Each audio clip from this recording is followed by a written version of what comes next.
Health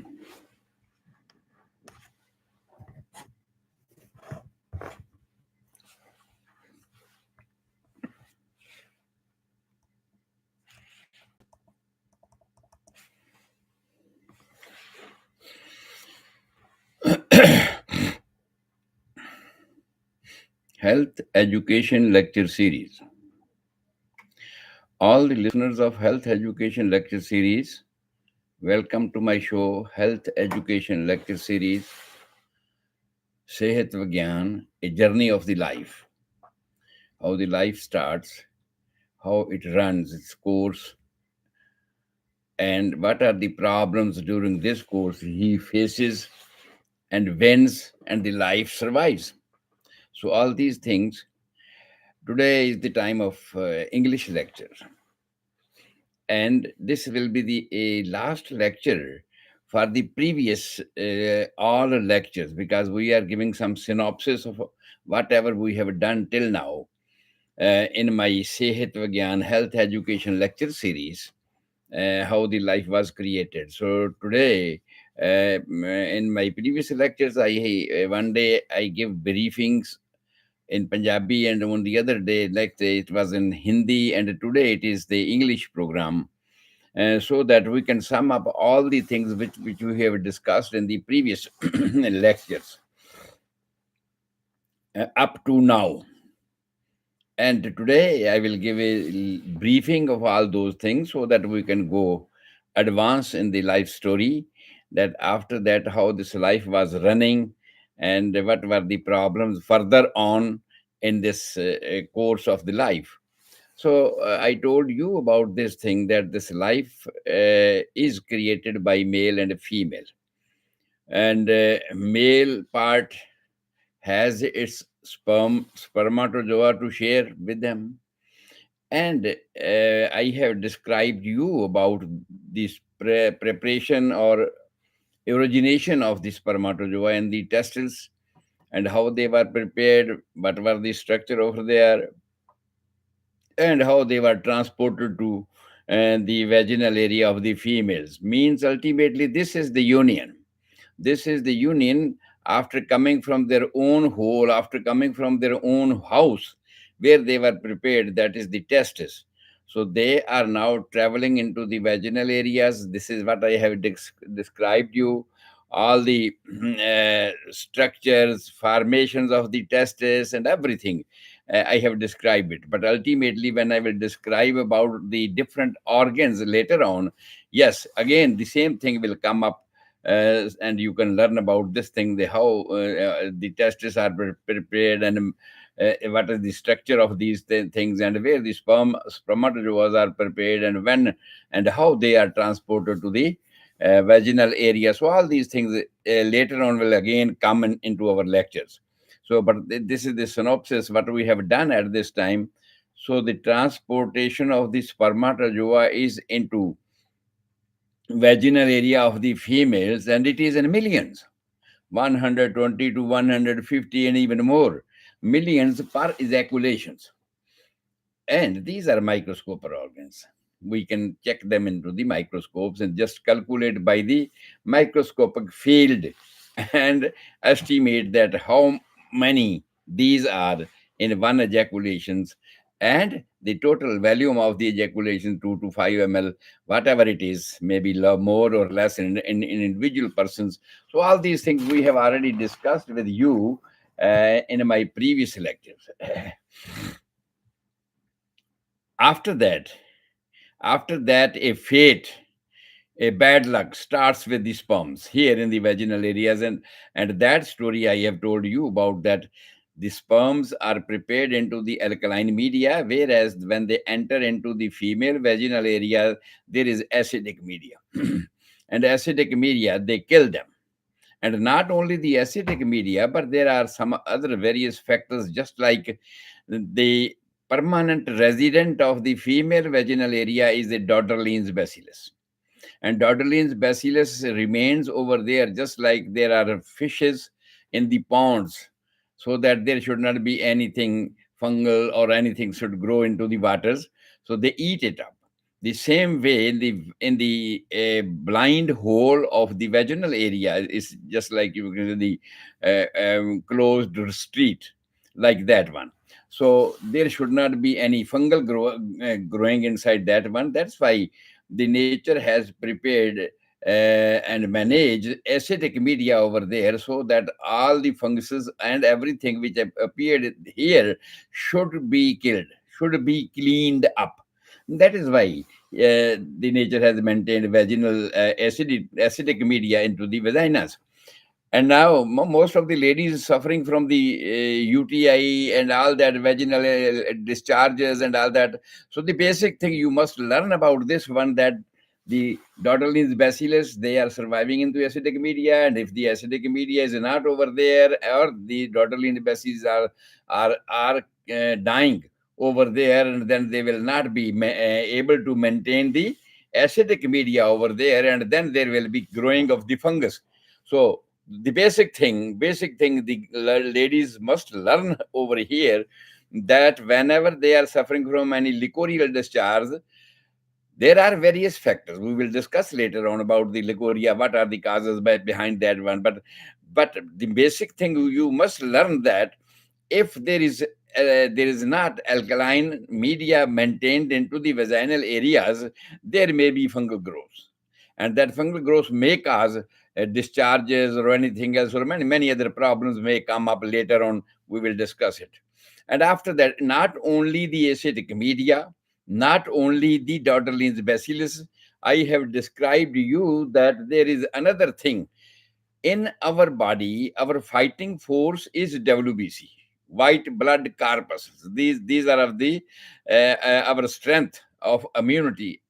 And whenever anything comes inside the body, maybe by food, maybe by injections, maybe by tablets, in whatever way, anything, when it is introduced, just like intercourse, and the sperms are going into the vaginal areas, WBC play their role to kill them, because these are the foreign bodies, and they also try to kill them.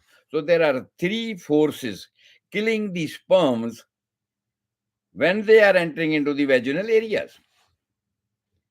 And still there is a good luck. Acid media, Dodderlin's bacillus, and the WBC of the female body are fighting with these sperms, and millions sperms are dying with that one, and ultimately even then some of them survives. Some of them survives and enters, jump up, you can say, enters into the cervix of the uterus and go upward. It is assumed that approximately 200 sperms manage to survive and go into the uterine areas.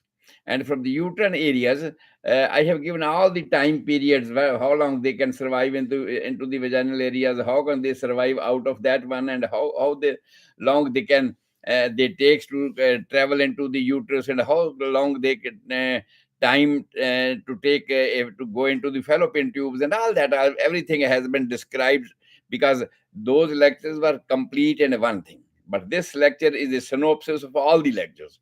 So that's why I'm just giving you an idea that what we have discovered, covered in these lectures. So approximately 200 sperms are entering into the uterus, and ultimately, there are two fallopian tubes. Means these 200 sperms are divided into two portions. One goes to the one side of the fallopian tube, the other goes into the other fallopian tube sides. So it means 100 approximately, just for example, to understand easily, maybe more or less, but it is approximate numbers, that 200 sperms manage to go into the uterus area out of millions of sperms. Life is not easy. To come into existence, it's not easy. Life has big troubles, big hurdles in the go of its life. So ultimately, they enter into the uterus, and about 200 sperms manage to go into the uterus, and ultimately they are divided into half. Half means 100. 100 sperms manage to go into one fallopian tube, the 100 goes to the other fallopian tubes. And I have told you about that story of that ovulation and ovarian functions, that at one menstrual cycle, one ovary produces one ovum, and the other ovary remains sleeping or silent. On the other next menstrual cycles, this next ovary produces the ovum, and the first one remains silent. In this way, only there is on one side there is a ovum, and if we are going towards the life, for the start of the life, we need that sperm should meet to the ovum, and there is only one side ovum at every cycle. And ultimately, they they manage to meet the sperms. Ovum meet the sperms, or sperm meets the ovum. And at that time, it is not easy for the sperms to enter into the ovum, because the outer shell of the ovum is a very hard shell, corona radiata, that's very hard shell. And ultimately, all of these sperms, most of these sperms, you can say, or all of these sperms mostly died over there, because they were having minimum foodstuffs when they started from the testes. Ultimately, they traveled a long way up to the fallopian tubes, and their food material is gone, their energy is gone. In the other words, you can say their energy is gone. And plus, they were struggling over there and ultimately died. The maximum strength we have noted that they are having about 5 days from the testis and to reaching up to the spermatozoas. They are having 5 days to survive. It means they are having food materials and stuff, whatever it is, it's for 5 days. And ultimately, if immediately when they are reaching and they are catching the sperm or ovum, then ultimately they try to enter into this ovum, but they cannot, because the outer shell of the ovum is very strong and hard. And ultimately, they died over there. There is a nature's process. I have told it many times that there is a nature's process that's known as autolysis. Automatically, these dead materials are converted into a liquid form. Just like when I was talking about the skin, and I told you there are apocrine glands, and those apocrine glands are crushing up, making soft and small particles, which are coming in every garbage, whatever garbage is coming up in the blood circulating and to the skin pores, they cannot go out.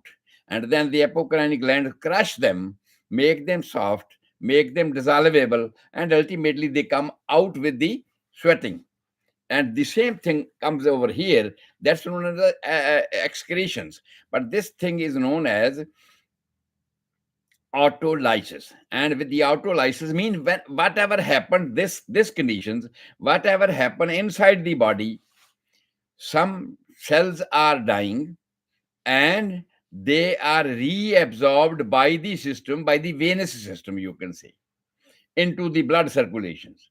By the veins, because veins are draining back towards the heart. From the organ to the hearts, they are draining all the toxins of the cells, all the materials, and whatever carbon dioxide that they have collected there. And the same way, these dead sperms are turning into liquefations, and ultimately they are sucked up by the returning venous circulations. And now, the next coming sperm, the late coming sperm, you can say the late, because the sperms are still coming up. It's not that all the sperms are immediately coming over, but one by one, they come and they surround the ovum, and ultimately they try to enter, but they died.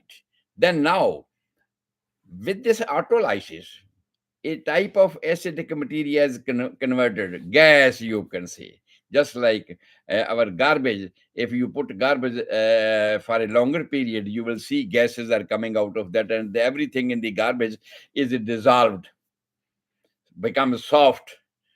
In the same way, they become soft, and not only the spermatozoas, they are converted into liquids, but the outer shell of the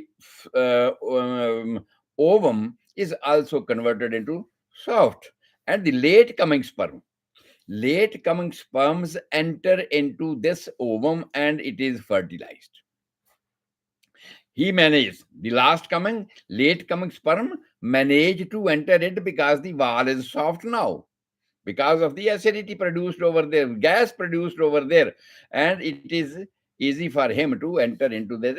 And only the head of the sperm enters into it, not the other body parts, neck, body parts, and the neck tails. They remains outside, and that also goes into autolysis, and they are also again becomes part of the returning circulation. That's the venous circulations. So in this way, the pregnancy starts.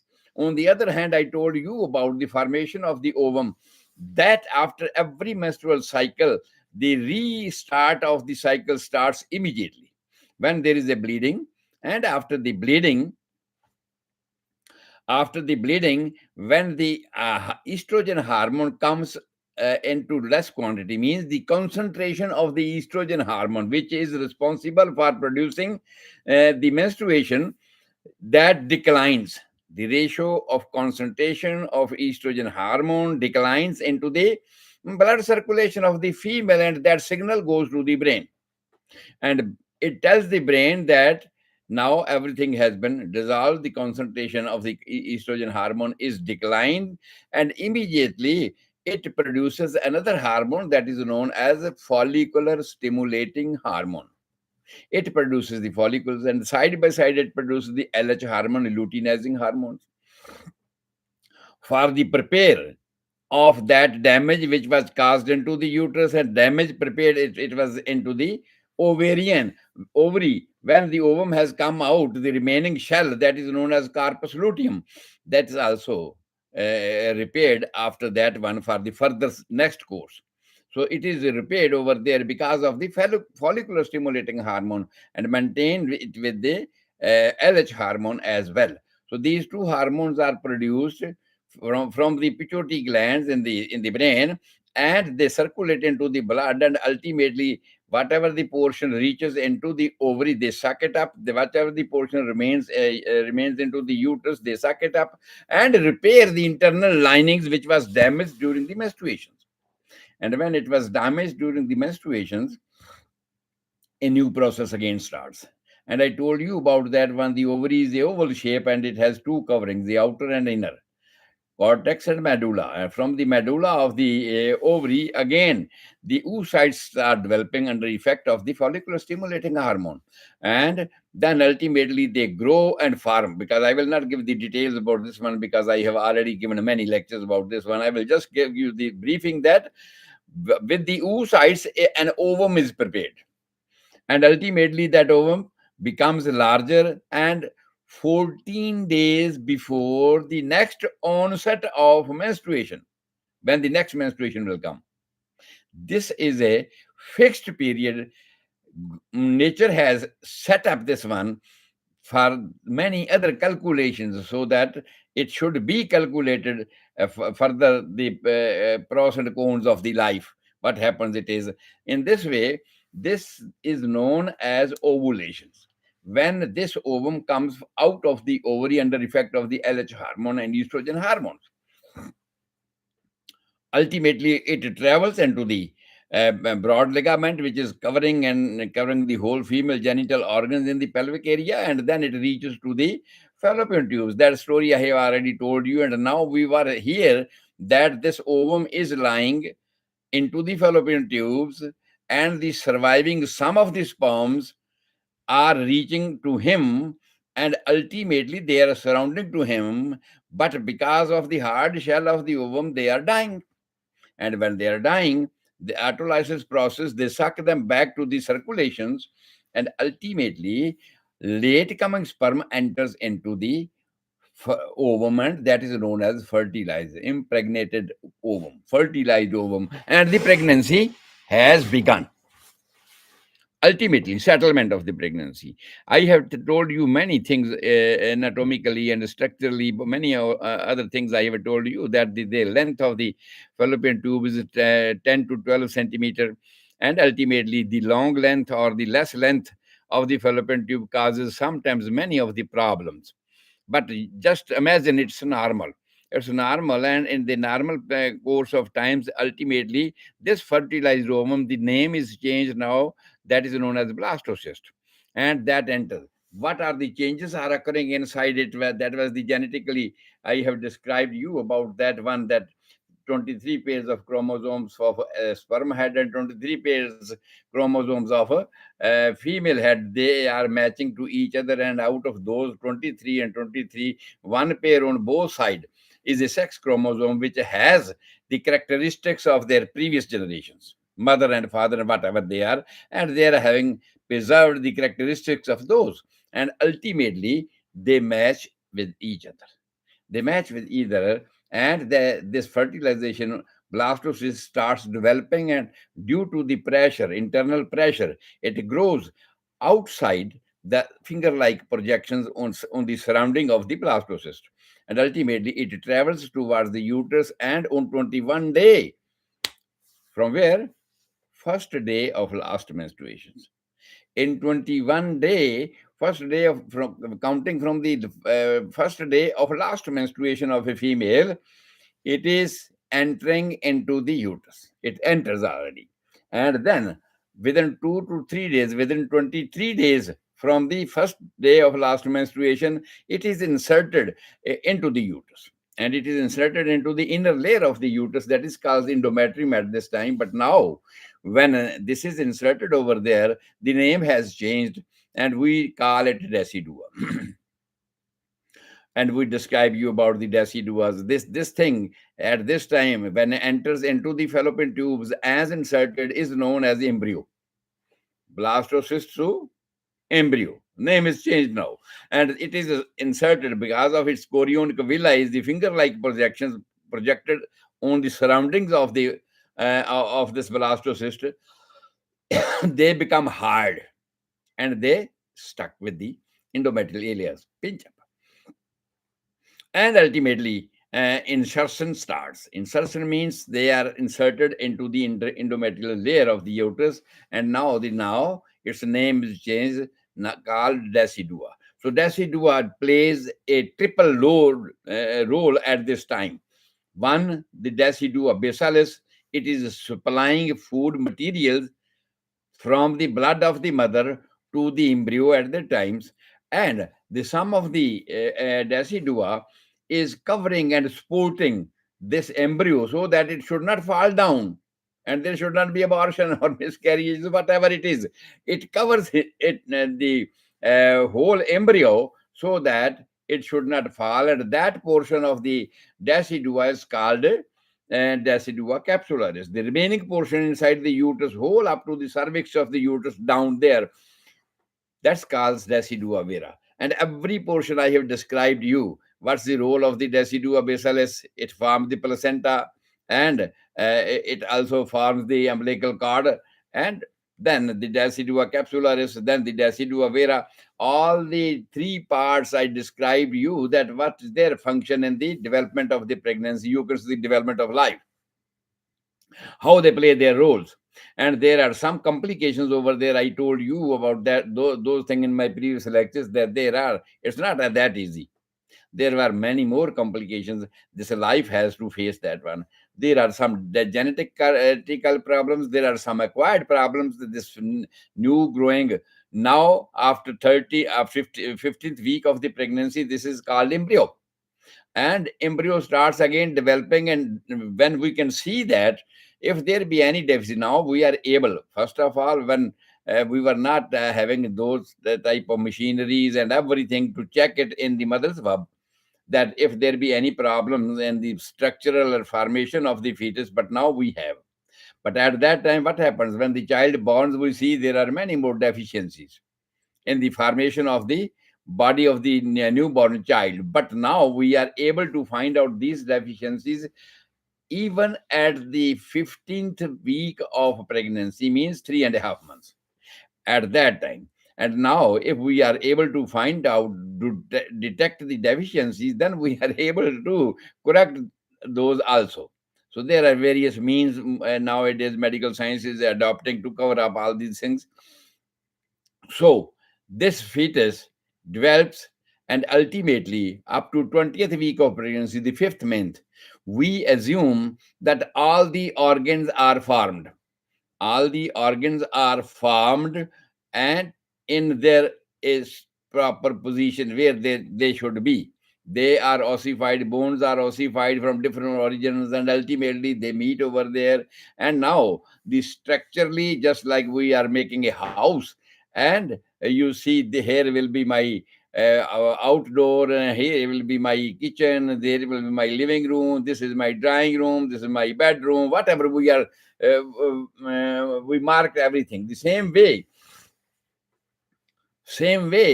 in this structure, that is the fetus at this time. Everything, every organ, every system, I told you there are 9 systems working inside the body, and all the 9 systems are structurally formed till this periods. And ultimately still there are some problems in these structures. We have already noted all these things, because some of them are acquired problems that we are able to correct them at the same time. Deficiency of food materials, minerals, vitamins, whatever. Or some of the problems are genetically problems which are coming from the mother and father, their genes. And I told you about that story. Long lectures were given on the genetics side, that what happens, why it happens, and if we can correct it or not correct it. At this time we are not. So ultimately at 32 weeks we assume that all the organs are able to work, all the organs are formed and sketched everything, and they are able to work. Now suppose 32 weeks means 8 months. And sometimes if childs are born at 8 months, and we are capable now, incubations and all that, we have materials, we have machineries that we can survive them even out of the mother's womb. So this is what I want to convey you, that at 32 weeks we are able to find out that all the organs of the fetus are working at this time. They are capable of surviving out of the mother, without mother. In this way, they are able to survive in this condition. This is what we assume at 32 weeks. And after that 37 weeks, a type of orientation of this fetus, that everything is working. And at that time there are different signs and symptoms in the mothers, because all the garbage, first of all, it was not that much garbage, that was a small piece. And now there is a big body, and big body having this food materials coming from the mothers and going to the cells, and cells are producing more garbage as compared to the previous one, the smaller embryo size. He is a complete fetus at this time and producing excess garbage, and there are all the signs and symptoms are produced by the mother, and we notice those things. And you can say the eclampsia, high blood pressure, diabetes, swelling of the feet, all these and jaundice as well. All these signs and symptoms are that child, that the fetus is producing more garbage, and mother is unable to adjust that garbage into his systems, because previously every garbage was coming and the mother was cleaning, and then the mother was sending a fresh cleaned blood with food material as well as the oxygen. But now the garbage is increased. That is why in the late months of the pregnancy, most of the ladies develop swelling, most of the ladies becomes blood pressure, and it's a limit. It's a limit. The eclampsia and pre-eclampsia. I have told you about those stories, that what is eclampsia and what is pre-eclampsia, why it happens over there. And this is the cause. Mainly the cause of the eclampsia or preeclampsia is that there is an excess of garbage produced by the fetus, and mother is taking that garbage and trying to clean it up, but is unable to. And as much as the mother is unable to clean up that garbage, that shows in symptoms of swelling, symptoms of blood pressure, and diabetics, and all those things happens because of that one. The heavy weight are pressurizing the kidney and the adrenaline glands, and ultimately the filtration is defective, and filtration is defective, and there is a retaining of excess water inside the body, and ultimately with the water there is excess of salt, and all these many things happens. I have given you the details, but again, when it will come in a systematically, when it will describe every system, then again it will come up, and I will give you the briefings about that one. Okay, what happens over there, why there is a swelling, why there is a eclampsia or a preeclampsia in case of females at the later months of the pregnancy. Mostly later months of the pregnancy, it happens about 30-32 weeks of the pregnancy. At that time the size of the fetus becomes larger, and the larger size produces more garbage. So this is what happens at that time. So ultimately, I told you the story about that one, and the child delivers. So about the delivery, about the labor, what is labor, why it is, when the child was living normally and the mother's was and everything was done by mother, why is it's coming out, or why the mother pushes him to go out. It's nature's process. Okay, even the birds, when their childs become viable, then they push them out. Go, take your own feet, and they fly. The same way, but human beings, they are not of that nature. They do not push their children out of them. But some of the countries, they are pushing their kids after 18 years of life. Oh, go out now. No, you live, you're separate, and whatever you want to do, and you are responsible for that one. So ultimately, this is what's going on in most of the country. But in our country, this looks a little bit difficult for us to send our children out. Okay, and himself responsible for each and everything. So I'll come to the point at this time.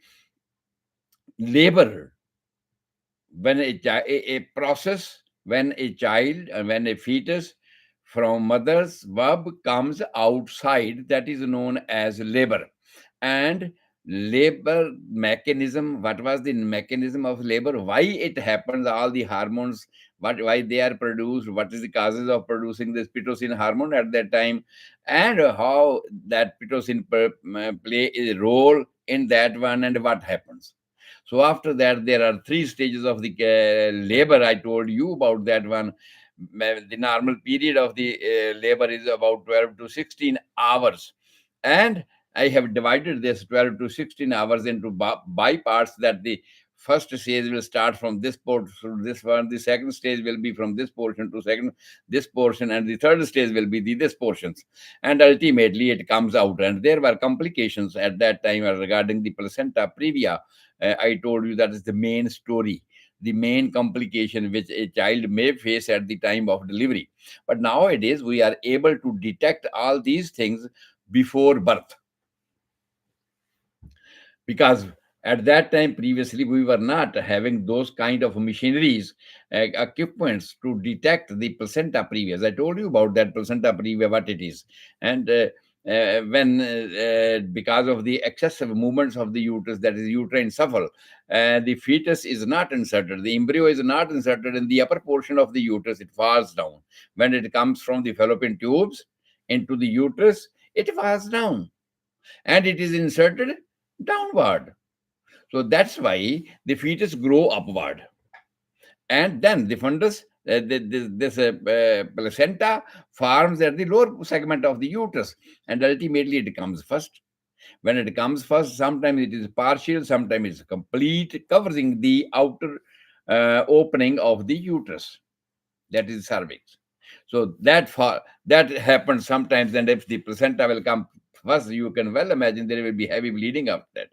and and the pregnancy is taking from 12 to 16 hours, and ultimately when the child is constricted inside the mother's womb, because that's a limited space over there, and he will not be supplied by the oxygen, by the food for 16, 17 hours. And sometimes some of the weak children die at that time, and that's known as stillbirth, dead birth. So all these conditions happens within that period of 280 days of the pregnancy, when the child is living inside mother's womb. So ultimately it happens, it comes out. After describing all the complications of the pregnancy, complications to the newborns, complication to the mothers, everything was described step by step to you. And in the next time, we have to examine the newborn. The first thing is to examine the newborn, and I have given you the detail of examination from head to toe, that what we have to detect at that time, and what are the abnormalities at that time, that is known as anomalies. What are the anomalies at that time? So those anomalies I told you about, that one, some of the deficiencies can produce these type of anomalies in the mother's verbs, and we are able to correct them even during pregnancy.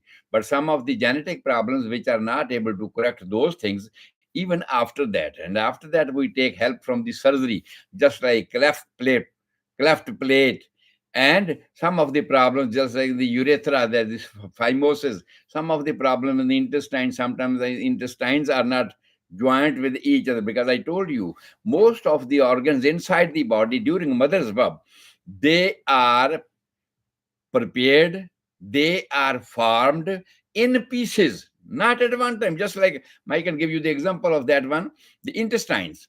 The large intestine has different portions. Vertebral column has different portions. Bone, the skeleton has different portions. It's not that everything is at one time they are formed and joined. No, every bone has different ossifications. Ultimately, they join with each other with due time.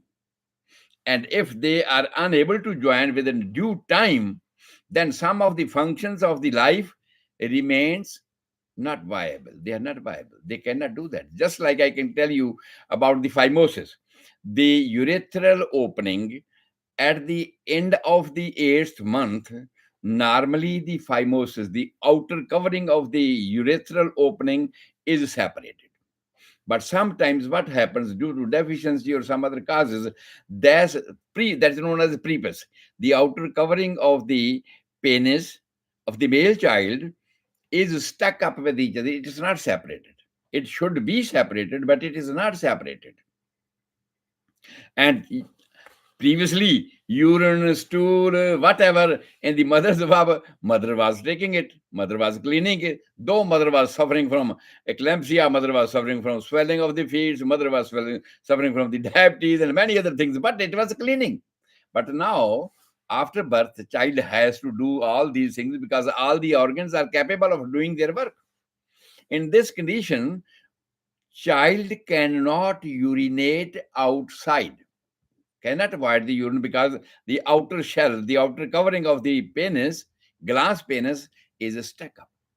So immediately, within 2 hours, we examine the child that it should avoid urine. And if it is not, you will see the child will cry, because kidney is preparing urine continuously now. And now, previously there was a new cycle, and now it's a new cycle has been established, and the urine has to go out, not to the mother. So in this way, in this condition, it cannot go out.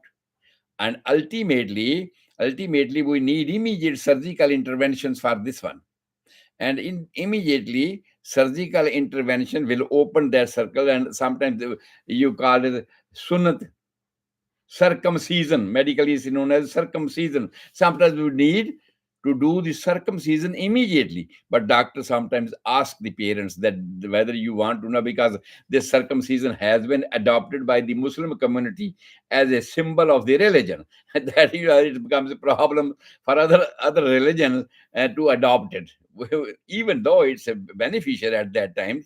But even then we cannot do that because it is adopted as a religious symbol by the Muslim communities, and we do not do that.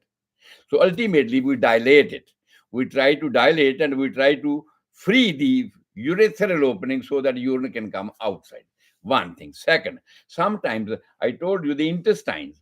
The large intestine starts from the right side of the inguinal area, where you put the belt over there, ascending colon, hepatic flexor under the ribs of the right side, transverse colon from right to go left under the ribs, then splenic flexor, then intestine goes downward, that is descending colon, then intestine turns backward toward the rectum, That is the sigmoid colon. Then there is a rectum. All these portions, I just want to convey this message, that all these portions are starts preparing or start constructing inside the mother's womb separately. And as they grow, they unite each other. They unite each other. But just suppose if there is a deficiency, what will happen? The stool, which has to move through the large intestines from the small intestine, will not go out.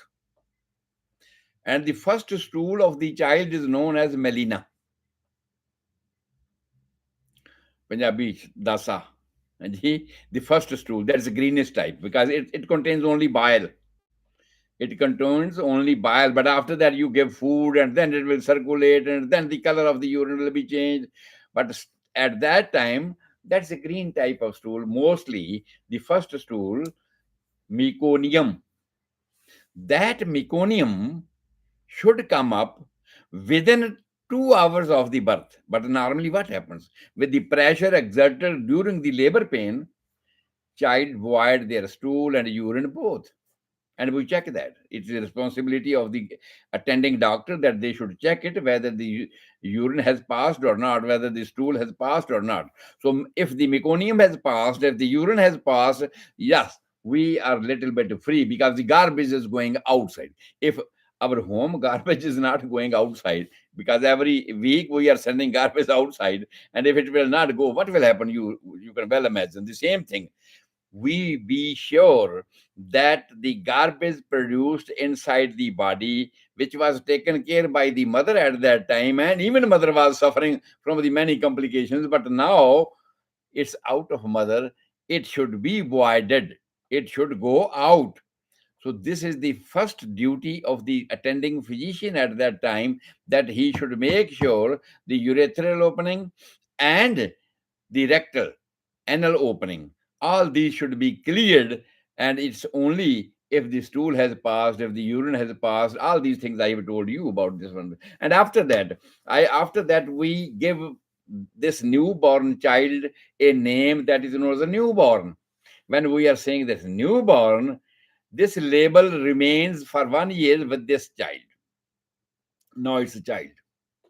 And within that period, many things happens. Many children were dying within 1 year of the life because of many problems, many diseases, viral diseases, bacterial diseases. I have accounted for that one. The first thing, the hepatitis, measles, mumps, rubella, influenza, polio. Many things are happening within 1 year of the lives, and sometimes they turn the child handicapped for lives, and sometimes they kill the child because we were not having the survival means. We were not having any treatment for that one. And even we were not knowing about these things. This was the past time, but now we know that. Now we know that these are the conditions. These generally comes up into the newborn children's life. And we have prepared for that one the vaccination that is known as isopathic system of treatment. The vaccination we have prepared, and we start vaccination giving after 1 to 2 months of the birth. Just after 1 to 2 months of the birth, it is advisable that we should give injection of vaccinations of the hepatitis B, because this is the first thing which attacks the children's liver immediately after birth. Just like in the orientation, you are not fully trained in the military, and you are sent to the border with a gun and ammunition. What you will do that? Sometimes you will be anxious about this one. The same thing happens with the liver. Previously, food was prepared by the mother. It was giving everything prepared, blood, whatever it is, with the oxygens, and it was going circulating to the systems. The system was taking it up and growing. But now food has changed. Just after birth, the food has changed. We are giving milk to him. And now from this milk, this new system has to create blood, has to synthesize many things, just like a mud. We are making many things with the muds. jug, glass, and many other things. You can see that one, they are created from those things, materials. The same way, this food material is going inside the body is a totally new for this body, and from that one he has to take up vitamins, minerals, carbohydrates, fats, proteins, whatever is required for the body. It has to synthesize. It means it has to make from the same thing. So sometimes it puts pressure on the liver mostly, and generally people, you might have seen that in the newborn children are suffering from pilia, jaundice. That's known as icterus neonatorum.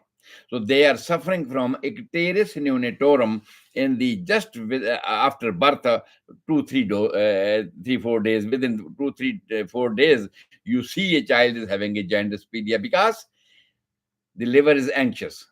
Liver has been put more pressure on that one, which is not, he's not able to do that. And previously he was easy. It was easy. Prepared things were going, and prepared things was going forward. So all these things is changed now. In these conditions, many other things happens, which I described in my previous lectures.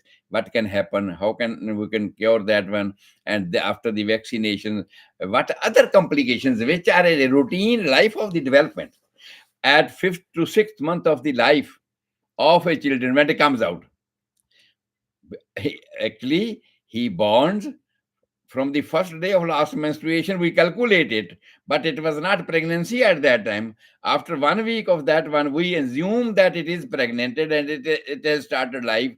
That is why 280 days when we count, and we say 7 days before and 7 days after, it's a due date for your deliveries. In the same way, at this condition, when the child has born, when the child is preparing everything for himself, there are many more complications in front of him. And also, this child has to develop. That's a normal child. Whatever the norm has been prepared, and he has to go with that, and for that one he needs materials: calcium, potassium, magnesium, vitamins, minerals, everything he needs for that one. And if that is not provided, or if body is not capable of synthesizing from the food whatever is given, it shows deficiencies.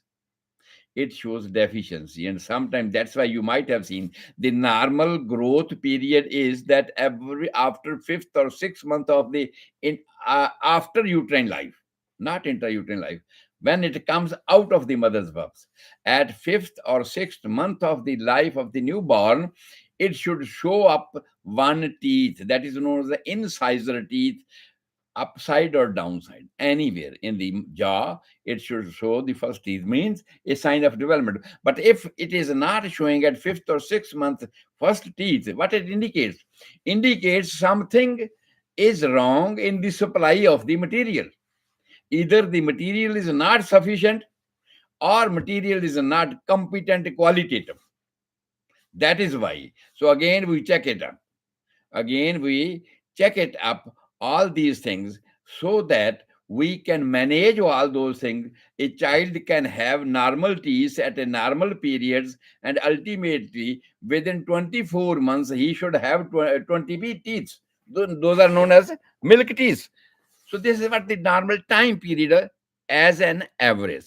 But sometimes the medical science says some people are late in doing this thing, some people are fast in doing any assigned work, whatever work is assigned to. And that is why it has been in the record of the medical science that some of the children are having 1 to 2 teeth in the mother's womb. When they are born, you can see their teeth at that time, but it's a rare condition. Mostly it is after birth at the fifth or sixth months. But on the other hand, some of the children's, they do not complete their milk teeth within 24 months, means 2 years. And it takes up to 32 weeks. Delayed. And when we find out all these deficiencies, we try to treat them. We try to compensate what's behind that one. What is the deficiency over there? Sometimes we change mother's milk. What sometimes we give formula milks.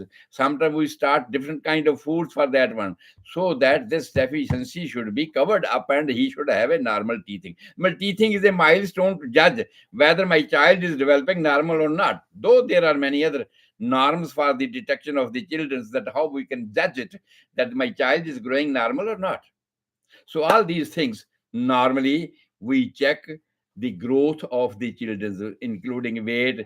Just like at the birth weight, we see it should be about 8 pounds. 7 to 8 pounds is considered a normal weight, but it may be more weight, it may be less weight. According to that, we have to figure it out what to do further for that ones.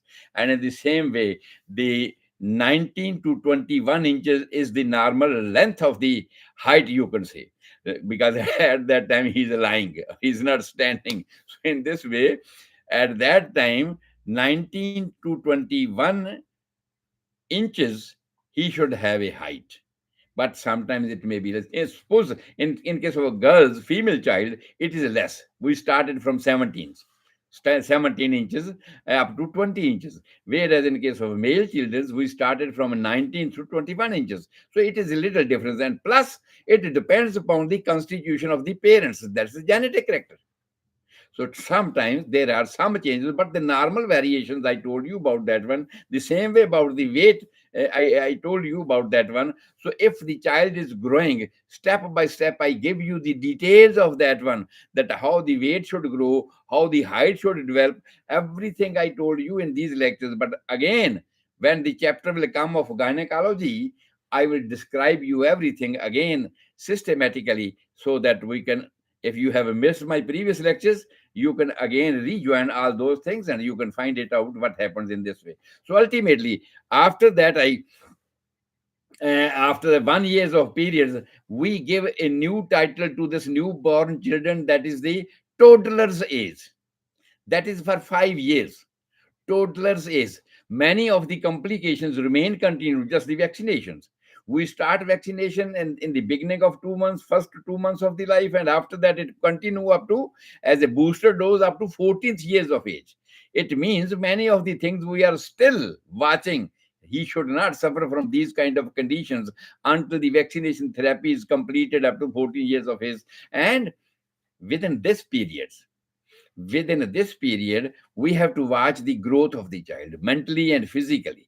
Many things I have described in this period. Many lectures we have given this one, mentally, how we can check our children's mentally, how we can physically, how we can check our children's. All these things, step by step, I have described you, that you can compare your children's with the other children's. But when it comes to the notice, when your child goes to the school, when your child, first of all, it's a lovely child, we ignore everything. Whatever he is doing with love, we ignore everything. But when he goes to the school and we compare it, oh, other childs are that actor, other child are doing this thing, my child is not doing this thing.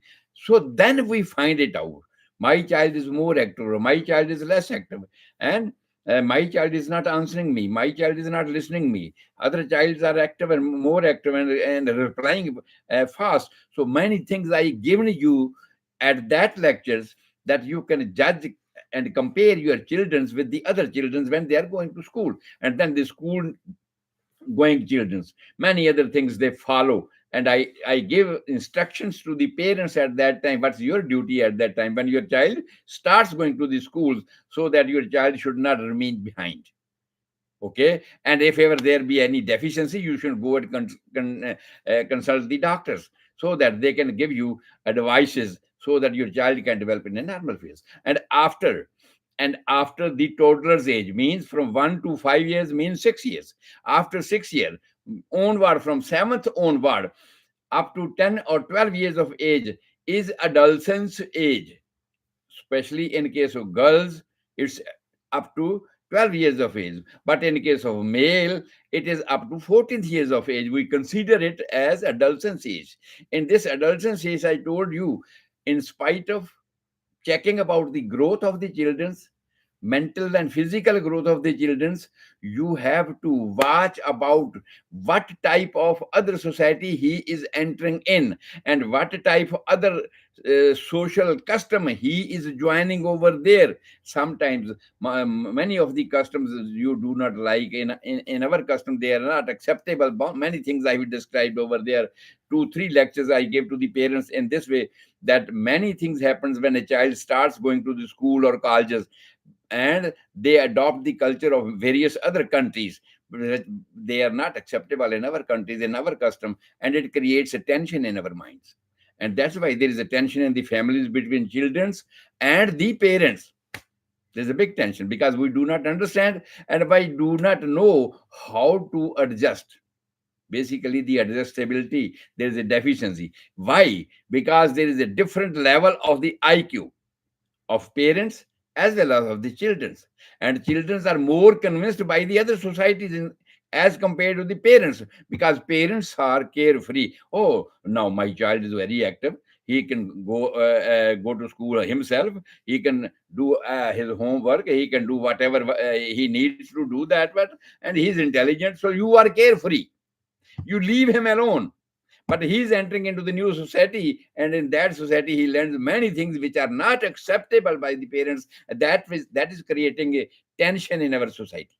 That's very difficult position ultimately. So other things I told you, at this toddler, at this adolescence age, some of the natural factors, some of the natural hormones start growing. In male, testosterone hormones start growing. In the female, estrogen, progesterone hormones are start growing. Follicular stimulating, well, follicular stimulating is in both sides. That develops the body in this way. But in females, especially, the estrogen, progesterone hormones play a special role in the formation of feminine characters in a females. So that's why I give you briefings or all these things, that these are the hormones which are developing at this time, and you should be careful. Many of the things you might have heard about that nowadays happening. The parents are pressing because of their prestige.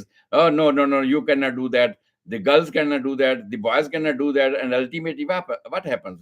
At a normal period, these hormones are to grow. That's a natural phenomenon. And but we are educated sufficiently that when a child becomes of 22 or 25 years of, or girls becomes 22 or 25 years of nowadays, we are changing according to the government, but we are not changing according to the nature. Nature starts these hormones at the very beginning of the adolescence age, that is the 14 years of age. In girls, in the 12 to 20, 10 to 12 years of age, our hormone starts, means the nature certify you as a male or as a female, that you are now capable of producing life to life. This is the main purpose of our life. All other things, I'm a doctor, some is a lawyer, some is a mechanic, some, all these duties are, we are doing accessory duties to maintain this life, to maintain the gully gully jully, food, material, living, shelter, and everything to provide to this life. We are doing, but we are more investing into all these accessory things in spite of doing this thing. And also our religious preachers and all those, they are not preaching all these things. They said, no, it's a hidden things, no, you are not to talk about this one. But nowadays in colleges and schools, they are giving sexual education because they know this is the demand of the present world at this time, and we should do that. But what thing I told you about the children's, and especially guidance for the parents, that sometimes this condition happens before time. That is known as pre-puberty syndrome. In medical term, it's known as pre-puberty syndrome, which comes before times. If rains comes in times, you are well prepared. Now that there is a rainy season, and we have to prepare everything and take care of every stuff which is outside, so that it should not get wet. But but if the rain comes early than normal, then what? We should be prepared for that one. The same thing, the hormones are being produced by the nature, and they are supposed to come up at a certain period. That's why our social society has set up that at this time we should get married for the girls, at this time we should get married for the male child, boys. Why? Because our elders told us. They learned about this thing. They told us that your girl should marry at this age, your boy should marry at this age. But now, as a doctor, I'm telling you, there is one other condition. Sometimes nature, just like by the teeth, I told you some teeth may grow into the mother's womb when the child is not born yet. Some exceptional things come up when these hormones are produced in a male or in a female child before time. That's known as pre-puberty syndrome. And when that pre-puberty syndrome comes up and we are not prepared for that one, or because of the society, because of the prestige, people kill their girls. And even the boys are killed by the girls' side, and many things happens because of that one, because they do not know about this thing, that this pre-puberty syndrome by the nature has developed. That's why every patient should be knowledgeable. That's why I'm giving all these lectures in detail, that you should be capable of understanding the nature's process about our children, about our life, how the life is growing up, and what are the changes coming time to time in this body, and we should be prepared for that to maintain in their normal sequence. So ultimately, after that, I describe about that the pre-adult age. We are now adult. We are now adult, but there is, I have separated a small portion from 20 years of age up to 35 years age. We are not acknowledging. We are not known to what will happen in our life, what we have to face, what type of other relations will put against us, or we will be a complicated person for the other party as well. So anything can happen. We may be wrong, the other party may be wrong, but you have to face that one. Under those conditions, many complications comes up. In this way, problems during pre-adult age, I have described you about that one, and how to maintain those things. Plus, the role of the parents when your child is growing up, when your child is now adult, what are the responsibility of, first of all, you are pointing out everything, we are guiding him at every point, even if he is asking or not. But now I advise you to be consultant, not the advisor for all the times. Be consultant if he asks about that. So this was a detailed lecture, 2 or 3 lectures I give about these things, that we should be knowledgeable about this thing, that our child is growing adult at this time, and we should back up from the previous previous channel, whatever we are adopting towards him. So our mentality should be changed about that one. And if ever there be any complications, I give you the details about those things. So today, our synopsis about our previous lecture has been completed in Punjabi, in Hindi, and in English. Today it was the day of the English lectures. And from now onward, tomorrow, I will start that this body has been formed. This body is adult now. But let's go back. How this body was formed, how it was structured, and what is the response. Just like bricks, we make the home, we bring the bricks, and what we add to that one, so that a house is constructed with that one. And what those bricks are doing, is it separate? Is it different bricks for the living beings, or it is similar by the non-livings? I will give you the briefing about the cells, the basic unit of our body, the cell, what it has, and whatever it has, what are the responsibilities of each and every particles inside the cell, so that you, if ever anybody is suffering from any problem we are suffering from in our life, it has its origin from the cell point. And if we know that what part of the cell has this responsibility, then we can come to know that these diseases are produced because of that part of our cell is not working normally. Just like Golgi body, nucleus, mitochondria, centrosome, many things I will tell you about those things and what is their function. What is their function in the formation of our body and its function? So then you will learn about those things. This is the basic knowledge of how we are becoming sick, why we are becoming sick. And if we know that, what is the causes behind that, it's easy for us to eradicate them. Ultimately, if not now, ultimately in the go of life, we will be able to learn about this thing, that how we can eradicate that one. Then we will be able to eradicate that thing. So this is what we will start tomorrow onward. And I request to all of you, those who are listening every day my lectures, I think more than 5,800 approximately people all over the world are listening all these lectures. But my goal is to convey this message, how the nature has constructed our body and how this life is going on, what were the hurdles during the course of this life to this life, and how we can remove those hurdles, means diseases. So I'm giving you the basic knowledge. And if ever you think these lectures are beneficiary to you, please convey this message to your relatives, to your friends, to your nearest and dearest, so that they can learn these lectures. They can be knowledgeable. They can gain knowledge about these things, and ultimately they will develop. So today's lecture is over. Again, the same thing.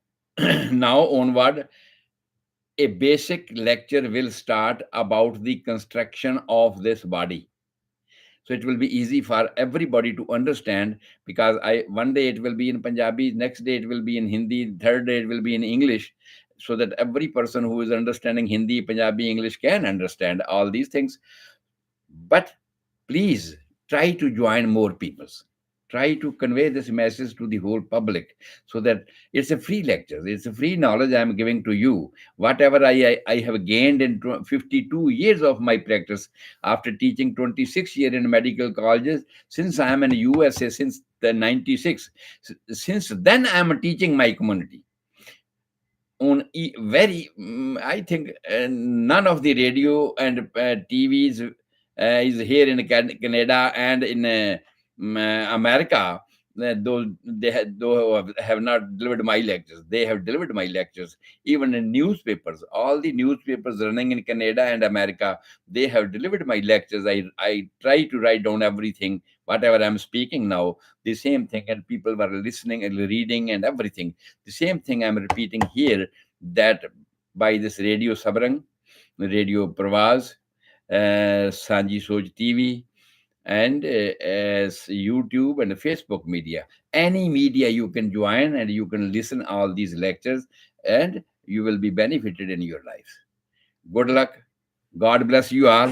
We'll see you tomorrow. And tomorrow it will be a Punjabi lecture for the basic formation of this body. Thank you.